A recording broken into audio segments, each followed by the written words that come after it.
Episode 3 की शुरुआत होती है और हम देखते हैं कि मिराई हाई स्कूल के एंट्रेंस गेट से जा रहा होता है और वो आसमान में देखता है कि एक एंजल उड़ रहा होता है। उसे देखकर मिराई ये सोचता है कि उसे किसी नॉर्मल इंसान की तरह बिहेव करना चाहिए ताकि किसी को ये ना पता चल जाए कि वो गॉड कैंडिडेट है। लेकिन तभी वो एंजल उसे देख लेता है और मुंह पर आ जाता है और बोलता है कि मुझे पता है कि तुमने मुझे देख लिया है, तो नॉर्मल बिहेव करने का कोई फ़ायदा नहीं। मिराई उससे पूछता है कि तुम्हारा गॉड कैंडिडेट कहाँ है। तो एंजल उसे कहता है कि उसका गॉड कैंडिडेट भी इसी स्कूल में पढ़ता है और वो तुम्हारे पीछे खड़ी है। तो मिराई पीछे मुड़ने की कोशिश करता है तो उसे पता चलता है कि उसके पीछे जो खड़ी है वो मिराई की चाइल्डहुड फ्रेंड और क्रश साकी चान है। जिससे पहले मिराई पीछे मुड़ता साकी चान उसे रेड एरो से शूट कर देती है, लेकिन मिराई को कुछ अजीब फील नहीं होता। लेकिन जब वो मुड़ के साकी चान के चेहरे को देखता है तब रेड एरो का असर दिखना शुरू हो जाता है और वो साकी चान के प्यार में पागल हो जाता है। फिर साकी चान उससे कहती है कि वो उसके घर के कमरे में जाके उसका वेट करे और वो स्कूल से वापस आके मिराई से बात करेगी। और रेड एरो के असर की वजह से मिराई साकी चान के घर चला जाता है। फिर स्कूल ख़त्म होता है और साकी चान स्कूल से घर आके मिराई से बात करती है और वो उससे सवाल पूछना चालू कर देती है। पहले वो पूछती है कि उसका एंजल किस रैंक का है, तो मिराई कहता है कि उसका एंजल स्पेशल रैंक का है। ये सुन के साकी का एंजल, जिसका नाम है रेवेल, वो कहता है कि कहीं तुम ही तो मेट्रोपोलीमैन नहीं हो। तो मिराई कहता है कि वो नहीं है और कहता है कि वो इनोसेंट है।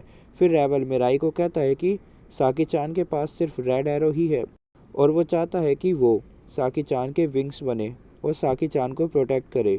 फिर रावेल उन्हें बताता है कि वो कैसे साथ में उड़ सकते हैं और वो दोनों हाथ टच करके अपनी रिंग्स को कनेक्ट कर लेते हैं और वो मिराई के साथ उड़ने की प्रैक्टिस के लिए निकल जाते हैं।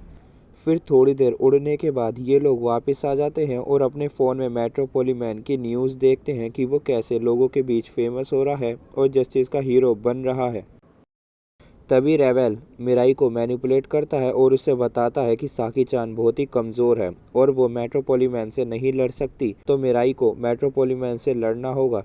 रेड एरो के इफेक्ट की वजह से मिराई मेट्रोपोलीमैन से लड़ने निकल जाता है, पर तभी वहाँ नासे आ जाती है और मिराई को रोक लेती है और उसे बताती है कि एंजल विंग्स और एरो एक बंदे से दूसरे बंदे को ट्रांसफ़र की जा सकती है।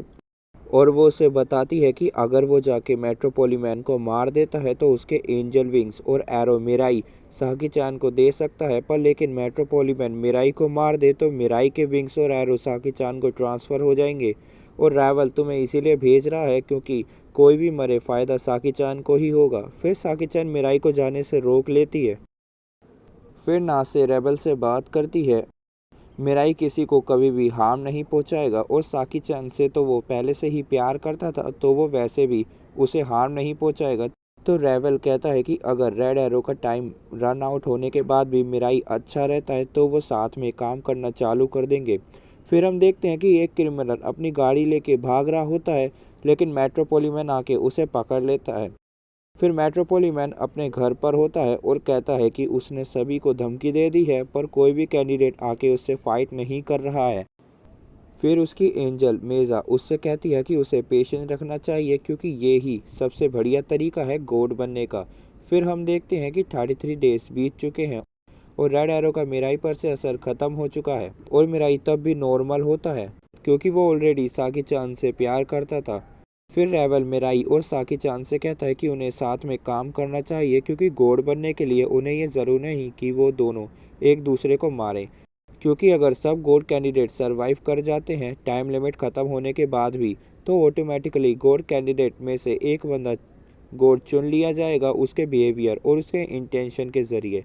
इसलिए वो मेट्रोपोलीमैन बहुत बुरा आदमी है क्योंकि वो सभी को मार के गॉड बनना चाहता है। फिर हम देखते हैं कि न्यूज़ चलती है जिसमें मेट्रोपोलीमैन आता है जो कि अनाउंसमेंट करता है कि वो बाकी सभी कैंडिडेट से बात करना चाहता है, फाइट नहीं, और वो उन्हें स्टेडियम में बुला लेता है 3 बजे। जिसे सुन के रावल कहता है कि ये ओब्वियसली एक ट्रैप है कैंडिडेट्स को पकड़ने के लिए।